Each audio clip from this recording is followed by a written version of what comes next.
She couldn't help but notice the store as a small queue gathered in front, waiting to get in. Everything about it spoke of opulence, from the dazzling display lights to the gold awnings. It was clear this was no ordinary store. Ify, a first-time traveler and visitor to Paris, joined the queue with trepidation to get a closer look at what the store had to offer. When she finally entered after about 15 minutes of wait time, it seemed the bags, shoes, belts, glasses, and jewelry were calling her name. They were all so beautiful. She decided to buy a monochrome bag and had to wait another 15 minutes to be attended to. And when she was told the bag was 2,600 euros, she became a bit disoriented. How much did you say it was?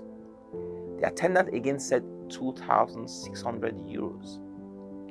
Ify did a quick mental conversion to Naira and said to herself, there must be a mistake. How can this small bag be around 2 million Naira? She then adjusted herself and asked the attendant, please ma, how much lasts? The French attendant looked at her in bemusement and said, this is Louis Vuitton. LVMH, Moët Hennessy Louis Vuitton, commonly known as LVMH, is a French multinational holding and conglomerate specializing in luxury goods, headquartered in Paris. The company was formed in 1987 through the merger of fashion house Louis Vuitton, which was founded in 1854, with Moët Hennessy, which was established following the 1971 merger between the champagne producer Moët and Chandon, which was founded in 1743.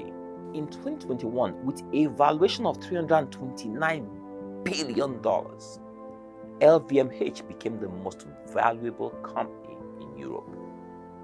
LVMH controls around 60 subsidiaries that manage 75 prestigious brands.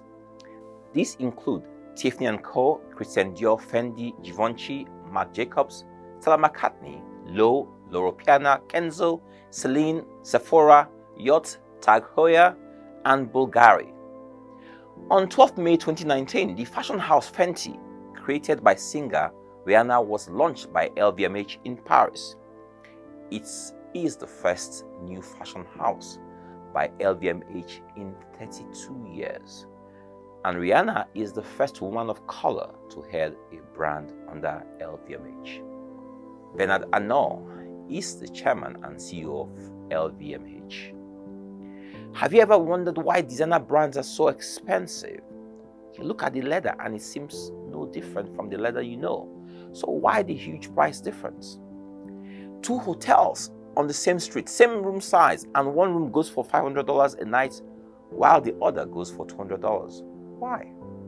In some cases, the cheaper room has newer and better furnishing, but is priced less. Why? A Mercedes S-Class is priced at around $120,000 for a new one, while a new Bentley will set you back above $200,000. Why? 2 luxury brands with a huge difference in pricing. Of course, there are Mercedes models that go higher the same way there are Bentley models that go higher. The Toyota car, the Mercedes, and Bentley will all get you to your destination in about the same time, but in different levels of comfort, we are told. Khaki, no be leather. How did we come to accept that some brands are automatically more valuable than others, even though they are basically selling the same product? The craziest thing is that there's always a queue or waiting list for the more expensive products. Why? It's simply because they have defined value for you and stand by the value system they have defined. That value system is what determines most things in life.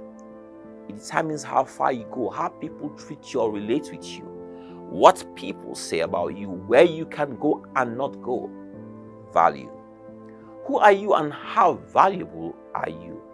Are you a Toyota, Mercedes, Bentley, or a Rolls Royce? Are you khaki or leather? Think about this carefully. How did this value system start and who sets the standard? Who said light-skinned girls are prettier? Who said tall, dark, and handsome is the gold standard for the black man? Who defined what handsome is and what ugly is. How did we start classifying some people as ugly and some as beautiful? Who defined luxury? Who defined success? Is this God's design for us? Did Jehovah create some as beautiful and some as ugly? The more you try and understand or unravel the world's value system, the more confused you become. So let's go back to the beginning. In the beginning, God created the heaven and the earth was without form and void, and darkness was upon the face of the deep. And the Spirit of God moved upon the face of the waters. And God said, "Let there be light." And there was light. And God saw the light, that it was good. And God divided the light from the darkness. God also created the earth, the seas, the herbs, seeds, fruit trees, day and night, the seasons, the animals, and for all the things He created, He said they were good. I don't think you understand what I'm saying. The concept of value originated from God. He created an intertwined world. Everything and everyone was the lead actor, and all the lead actors were all supporting cast for the other lead actors. He created the galaxy and bedecked it with stars. He created the earth and sprinkled it with lilies here, seas and rivulets there, hills and mountains on the other side, sun and moon over there, plains and valleys, you stay here. Thunder and lightning, this is your place. He created paradise and looked at it and said, "If there's no one to praise me, I will go ahead and praise myself. This is good," He said. The only standard was good. No one could match God's creative genius because there was actually no one else. God then says to Himself, "I have to share this beauty with other people. This is too good for only me to enjoy." And as He basked in the wonder of His creation, He saw a reflection of Himself in the water He had just created and said, "Aha!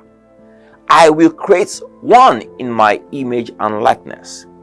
I will create one who is like me, who can appreciate the beauty of my creative genius." And so, God created man. He created you.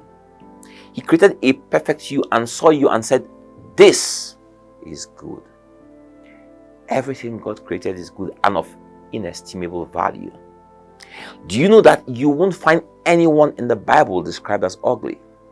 No human being is ugly because they are all created in the perfect image of God. Nobody is worthless. You are the lead character in your own show.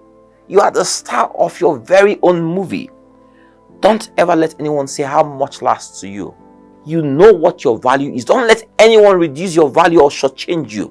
They have to see you how God sees you. They have to take you how God takes you. They have to love you how God loves you. Nothing less. You are made in His very own image. Everything He made was good. Everything you make is good.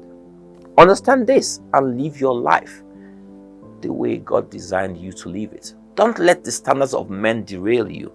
There's only one standard, and that's God's standard. And He said it was good. Next week, we'll look at how God sees us, how He sees you and I, so that we can know and understand our true value. Till then, God bless you all.